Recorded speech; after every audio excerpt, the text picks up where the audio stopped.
Welcome to Starcraft 2 Battle Report. My name is Dustin Browder. I'm the lead designer on Starcraft 2. And I'm Robert Simpson, an esports team member.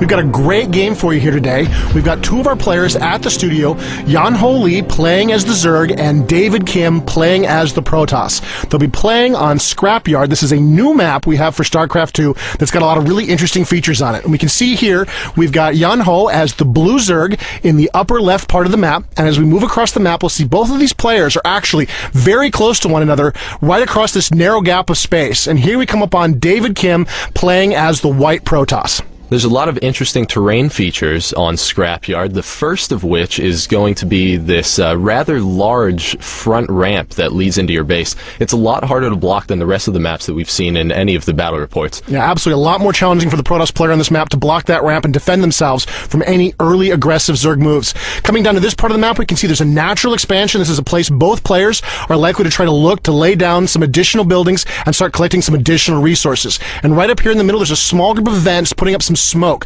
Units can't see past that smoke, so it's a great place to hide your units. Now the map continues to lead down into another expansion as well as a very important point of interest in the center of the map. This is a Xel'Naga watchtower. When a ground unit gets by one of these, it illuminates a large area of vision around it, and surrounding that Xel'Naga watchtower is also those vents that block line of sight. Yeah, so you can see, just move past the watchtower, and very briefly there while you activate it, you saw exactly how much vision that thing revealed. It's a very critical strategic resource for both players to try to control. Control of that watchtower can be the key to victory on this map. And you can see David Kim's got his first probe moving very aggressively across the map and right into the Zerg base. Oh, and it looks like David Kim just barely caught sight of Yan-Ho Lee moving his drone out of his base, looking like he's going for a natural expansion currently. He is saving up those resources, as you can see in the overlay in the top left corner of the screen, and David Kim blocks it right as he gets up to that 300 mineral marker. We can see Yan-Ho Lee sending out another drone trying to scare off David Kim's probe, but David Kim is resilient in his harassment. Just keeping dancing that probe around. He's blocked the building. The Zerg player's trying to place another hatchery there. He really needs to get another hatchery down so he can start resourcing from that location. Instead, the Protoss player has blocked the expansion, has prevented him from putting that building into play, and you can see the Zerg player has just given up on it. He's returned to his base to continue harvesting, and the probe is just loose, running around the Zerg base, seeing whatever it wants to see, totally scouting the Zerg, even counterattacking there, looking to sort of harass this Zerg player and just keep the pressure up at this very, very early part of the game. David Kim's doing a great job with that probe right now. For every time that he pulls off just a few of those drones off of Yan-Ho Lee's minerals, it really puts Yan-Ho behind for a good portion of the game. Absolutely. Just harassing his economy is very important in the early part of the map. Now you can see there is a way for these players to approach each other that's a lot closer than going around that Xel'Naga watchtower. There's the destructible rocks there across that narrow bridge, and players can move over, they can use their forces to destroy those rocks, and once the rocks are down, you can move freely back and forth across that bridge. It's a very, very powerful way to sort of surprise the enemy. They're expecting you to come from a different direction, and instead, you snap those rocks open and you push right through the middle, and we'll see if that's a factor in this game. Now, David Kim's base, we can see him build a cybernetics core in addition to an assimilator, so we're very, very likely to see some early stalkers out on the field. Back over at Yan-Ho's base, David Kim is not giving up. He is getting the most money harassment possible out of this probe. And oh, we can see him actually chasing, looking like Yan-Ho is again going for the natural expansion. Will the probe make it in time? No, the probe does not make it in time, and David Kim had managed to keep that expansion off the map for a huge amount of time, but the Zerg player finally does get it into position. And here you can see there's the Xel'Naga watchtower, and then the Zerg player, he doesn't control it with that overlord, but he can watch it, so he'll know if David Kim has control of the watchtower, and he'll know whether or not David can see him coming. And you can see the probe moves into position, and it's activated the watchtower. So the Protoss players really wants to make sure that he sees what's going on. You can see in the overlay there are now 6 Zerglings in production about to move out of the map, and 2 of them are already on the way. So the Zerg are beginning their aggressive move. The Zergling, a very fast unit, very aggressive, very dangerous, and here come the Zerg in small numbers starting to swarm across the map. That overlord knows exactly where the probe is, so those Zerglings are going to be able to run right through those vents and start harassing that probe. Will the probe be able to make it back to his base? We have a couple more Zerglings chasing in behind him, but it looks like the probe moves just fast enough to barely escape those Zergling attacks. He's just going to go away, and there's not a lot defending David Kim's base right now. The Protoss are looking a little weak.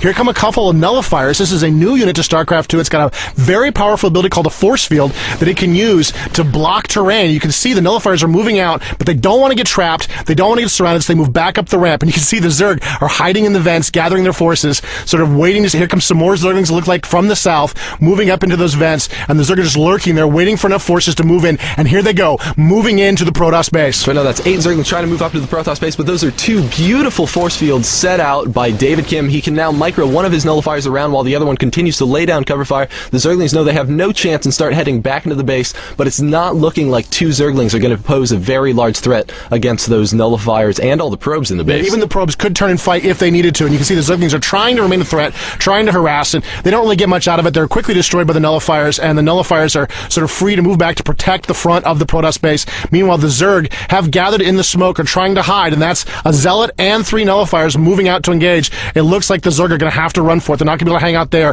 and survive. Ooh, it looks like David Kim might have just barely seen that one Zergling move around. Oh, and he was going for his natural expand as well, and that probe was able to see all of those Zerglings moving around. Now, the nullifiers see them, but they're very slow, so those Zerglings are going to be able to make it up into David Kim's base and harass. And there goes some Zerglings. See what kind of damage they can do. Moving in, there's the warp in, bringing in some additional forces, another nullifier in play, and there's a force field trapping those Zerglings, preventing them from running away. The probes turn to counterattack, and they quickly destroy all of those Zerglings, and the Protoss are still perfectly safe right there in their base, despite that very clever and very fast harassment by the Zerg. So generally you see force field used as more of a defensive measure, but in that case, David Kim actually used it to trap his enemy within his base to kill his forces. Yeah, absolutely. Against a force like the Zerg that's so speedy and so quick, force field can be used both offensively and defensively. As we've seen time and time again in our early versions of this game, force field is just a very, very powerful weapon against the Zerg, especially when playing, against them when they're swarming. Any kind of map where there's a lot of open space, it's a very powerful weapon to control and channel the Zerg, and of course,